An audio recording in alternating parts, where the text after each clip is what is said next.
身为游戏本界的知名系列，惠普暗影精灵呢一直保持着稳定的更新频率。今年随着英特尔新处理器上市，惠普也迎来了暗影精灵第8代。今天我们的主角就是它了，12代 i7 加上3060的暗影精灵8，首发售价7999元，听起来依旧是性价比之王啊。那么它的实际表现如何呢？新配置带来了多少性能提升呢？看完本期视频，相信你能找到答案。照例我们先来看一下它的配置 ，CPU 是英特尔的 i7-12700H 14核20线程，显卡是 RTX 3060，最大功耗115瓦，不支持动态功耗增强。内存有2根8GB 组成双通道 ，DDR5 4800兆赫兹，硬盘是512GB 的美光3400 PCIe 4.0乘4速率，屏幕是 1080p 分辨率，144赫兹刷新率，100% sRGB 色域的 IPS 屏。首发售价7999元，现在呢有小幅度的涨价，目前参考售价为8499元。价格在一线品牌的新游戏本里算是比较便宜的一档。接下来我们聊聊外观，暗影精灵8跟上一代长得其实没什么区别啊，主要是细节上做了部分优化。进步最大的地方呢是这个表面涂层，原本粘指纹的这个现象很严重，现在呢虽然也粘，但是比上一代那可好多了。这套外观设计呢，我认为有这么几个槽点啊。第一个是转轴设计不太合理，容易晃动。这个问题暗影精灵7的时候就有，当时呢还以为是工程机的原因，转轴阻尼没调好，没想到呢暗影精灵8依然存在。第二个就是键盘了，奇特的开机键位置加上半高方向键，用起来是真的不方便。接口规格跟上一代一样，3A 加 1C 的组合。暗影8上仍然保留了迷你 DP 接口，我个人觉得如果把这个接口换成 USB-C 口，增加到3A 加 2C， 那也许实用性会有进一步的提升。下面进入实测环节，首先是屏幕。这台电脑搭载了一块1920×1080分辨率的 IPS 屏，刷新率144赫兹。屏幕面板来自群创光电，14色域容积为 102.3% 的 sRGB， 色域覆盖为 98.3% 的 sRGB， 平均调塔 0.9， 最大调塔 2.4， 最大亮度 319.1 尼特，采用全亮度 DC 调光，黑白响应时间 9.16 毫秒，灰阶 14.34 毫秒。这块屏幕其实我已经测腻了啊。最早用群创这个面板的是神州，那会儿16.1英寸的机型刚普及，它的尺寸大，色域高，刷新率快，亮度也不低，观感舒服，在当时广受好评。好的，下面来看一下 CPU 的性能表现。Cinebench R20 15次循环得分在6400到6700分之间，这个成绩对比其他同定位的竞品略微有些低。我们分析一下跑分的功耗曲线啊，可以看到首次跑分时功耗先来到115瓦，随后呢逐渐回落到100瓦。这个时候 CPU 的温度已经是98度了，受温度强的限制，功耗下滑。从第4次开始 CPU 会先跑到106瓦附近，接着呢回落到90瓦。此时大核频率 3.5 到 3.7 赫兹波动，小核呢在 2.9 到 3.1 赫兹之间波动。显然啊，暗影精灵8的 CPU 散热表现并不理想。一方面高负载下核心很高，频频撞墙导致功耗下滑；另一方面可能是由于优化不佳，非核心功耗不低，在5到8瓦之间，导致呢核心风道的功耗更少了，因此跑分时频率较低。单核性能表现倒是正常啊 ，R20 单线程694分，相比11代酷睿提升了不少。显卡部分，暗影8上的 RTX 3060没有搭载 Dynamic Boost， 最大功耗为115瓦。SunnyMark TimeSpy 8457 ，FSE 10147，相比130和140瓦的机型都要差一些。综合性能呢比130瓦的版本低了约 3.5%， 看起来差距不是很大。我们直接来看游戏的表现。首先我们来试试刚出的《艾尔登法环》，这个游戏我就不介绍了，目前稳定在 Steam 在线榜前3。游戏没有自带 Benchmark， 我们挑了2个场景，先来测试一下效果。画面特效设置为最高，在开过场景下跑图，帧数勉强在60帧左右徘徊，无法稳定。此时呢，显卡负载接近100%，在测试中偶尔出现掉帧的现象，可能优化不太好啊。来到室内或者地牢等封闭场景，情况就要好上不少了。帧数基本能稳定在60，显卡占用率也下降了，掉帧的情况少有发生。这个游戏虽然很好玩啊，但是呢最大帧数呢锁60，掉帧也比较频繁，所以说我们没有设置标准的测试流程。从结果来看，12代 i7 加3060的配置对于 1080p 的老头环来说基本够用。接下来是几个常规的游戏，我们就直接和其他几代机器做对比了。可以看到，大型单机游戏里，由于暗影精灵8不支持动态功耗增强，因此除了消失的光芒2之外，成绩均要低于 Y9000P 和 G15。毕竟移动端的显卡功耗非常宝贵啊，115瓦和130、140瓦在实际游戏里还是存在可见差距的。来到网游这边 ，CS:GO 暗影精灵8跑到了550.3帧，还不错，跟其他几位选手不相上下。但 DOTA 2和 Apex 就要比另外2台电脑低一些了。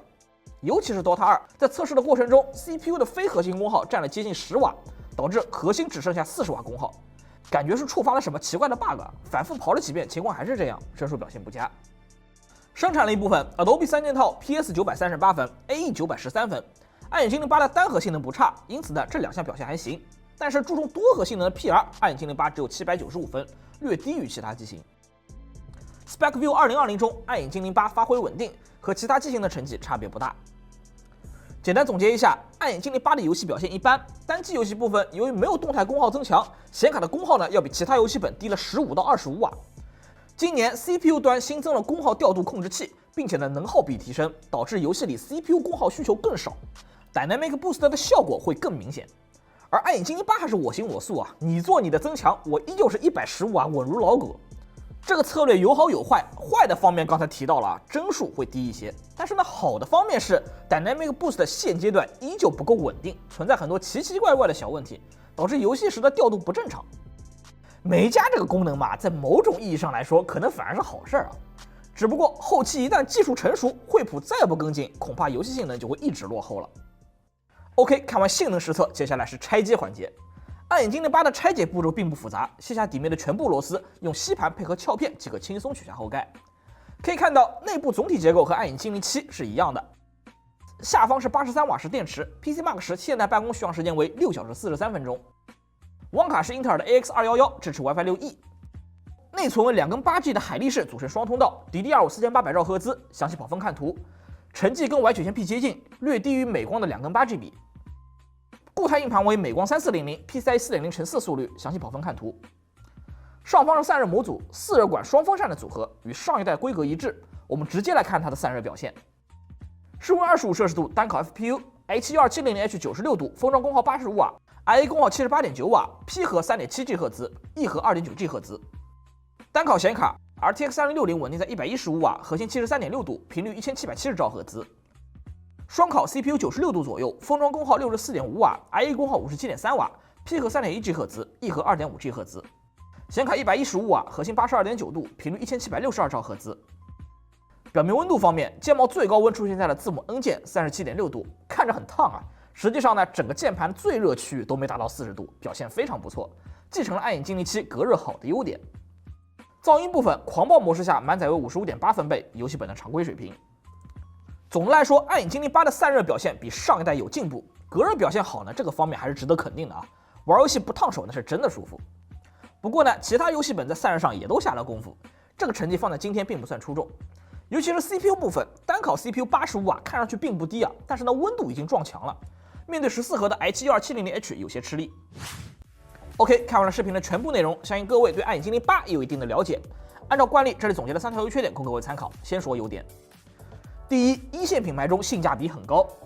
暗影精灵8的首发售价只要7999元，在一线品牌的游戏本里是最便宜的。其他几家要么缺货根本买不到，要么涨价涨得离谱。暗影8日常还能8499现货供应，性价比非常不错。第二，高负载下键盘温度控制很好。从暗影精灵3到暗影精灵8，惠普的游戏本表面温度一直在进步。现在暗影精灵的表面温度竟然成为了优点啊！看得出惠普在解决产品痛点上确实下了功夫。第三，性能释放有小幅度进步。暗影精灵8的双烤是65加115瓦，那相比暗影精灵7的53加115瓦有提升啊。虽然显卡功耗没有增加，但是 CPU 在整机高负载时的功耗也算有进步吧。聊完了优点，自然也要说一下这台电脑的缺点。第一，狂暴模式下不支持 Dynamic Boost 的技术，显卡功耗较低。在主流游戏本里，暗影精灵8可能是唯一一个不支持 Dynamic Boost 的机型了。新一代动态功耗增强调节更加智能，游戏帧数的收益呢也更可观。而且双烤情况下，暗影精灵8的显卡散热还有一定的余量，如果想加入这个功能是完全没有问题的。第二，电源键位置诡异，且方向键只有半高。惠普这个键盘现在可以说是行业内设计的最差的啊！我真的很想掐死那个惠普的键盘设计师啊！哎，就每年一掐吧，今年还得继续啊。第三，平轴稳定性一般，调整角度晃动明显。暗影精灵8的平轴稳定性不好，轻轻碰一下桌子就会晃个不停。上一代我还以为是工程机的问题啊，现在看样子是平轴设计失误。考虑到暗影精灵8没有更换模具，那这个问题当下肯定是解决不了的。希望在后续的新模具上这个问题不要再出现吧。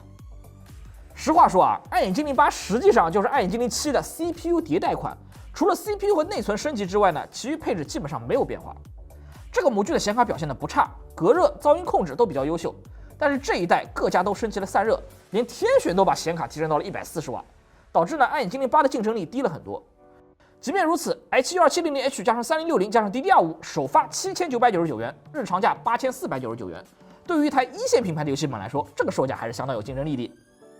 在我看来，只要价格合理不耍猴，暗影精灵8还是值得推荐的。同时呢，我也希望后续模具升级，惠普能够多听听消费者的心声，保证散热表现的同时呢，多注重细节，这样才能做出令人满意的产品。好的，以上就是本期视频的全部内容了。喜欢的话，不忘来个长按点赞，给我们来一个素质3连。交流版本心得，标注电脑小白，这是比8评测试，我是猪王，我们下期视频再见吧。